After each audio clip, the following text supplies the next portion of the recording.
Hello friends, and welcome back to the workshop. I've decided to start a little series of videos just showing things that I do in here, little organisation ideas or tips that I've picked up along the way. I thought it might be kind of fun to do, and it's a bit of additional content for you all, so if there's anything in particular you'd like me to talk about, obviously I'm no expert, I don't have all the answers, but feel free to write in the comments. Can be anything workshop related or things you've seen, whatever, that you'd like me to show, or maybe you've got ideas for me that I haven't thought about. That'd be good. But in this video I'm going to talk about wires. I'm looking over there because that's where they are, and now I can actually look at them and be happy which wasn't the case not very long ago. If you're like I used to be, which is when you need a cable, you dread it because you know you got to go and search through the rat's nest boxes and you got no idea if you even have the thing or not. If that sounds like you, then I think you might find this helpful. So this is the sort of storage shelf side. You don't normally see this side of the room because I'm normally pointing the camera that way. But yeah, now we have all the cables on this shelf here. They used to be at the bottom in two of these bins. I sort of had one for small cables and one for big cables.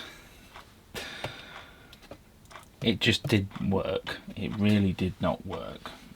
So I spent probably more time than I should going through every cable I've got, figuring out what size it was, if it was even any good, and then organising it into the different sizes of cable. Now obviously there's a million ways you could do this. I've gone for the ultimate cheapskate option, which is cardboard boxes. So it probably won't last very long, but I wanted to try it and see if I liked it, which I do.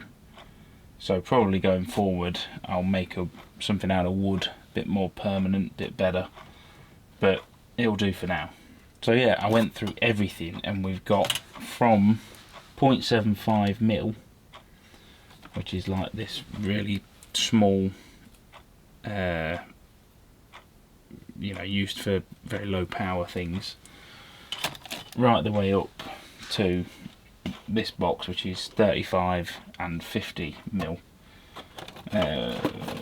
I mean, I put them in the same because I don't have very much 50mm and I'm unlikely to be buying any because it's expensive.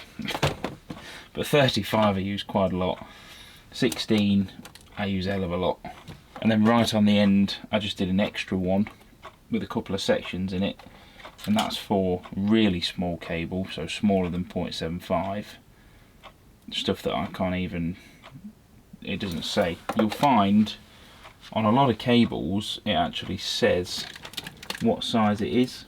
I'll pull this bit out here. Typical, the one that I pull out. Oh yeah, there it is.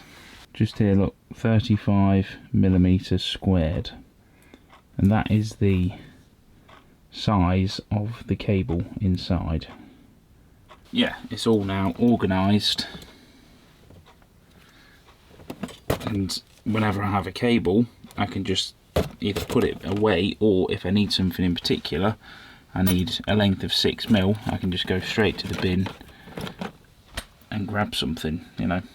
So much easier. You often find as well, something I used to run into, let's say this one here. So I think this actually says 6mm on it. No, it doesn't. Right, so this cable here is in a different size, so it's 10 AWG. I don't actually know what that stands for, but it's a different type of measurement. So what I did to combat that is just on the end of the bins here I drew up a conversion chart. So what was this? 10 AUG there, which is 6mm squared, so I know that that goes in there. because you sometimes get these numbers instead, and can't relate to them. I only know it in millimeters. But then if you see at the back, I've got all like the 3-core stuff. That's in big reels at the back there, because that's all I've got of that. So most things I do is in DC, which is just 2 cores or 1. It seems very simple, very obvious, because it is, but I didn't think of it, as I'm sure probably a lot of other people haven't. I can almost guarantee at least half of you who do this kind of thing anyway have got boxes just full of random cables that you don't know what you have or what size they are. So hopefully this has inspired you to rip that all out on the floor and sort through it as I did, because I can't tell you how much easier that makes my life.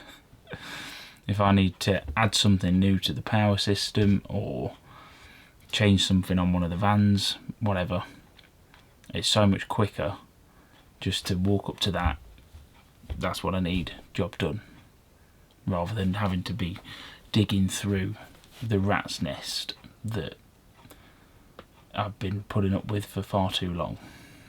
So there you go. As I said, any suggestions or things that you want to talk about, put them in the comments and I shall do a video about it. I'll see you on the next one. Catch you in a bit.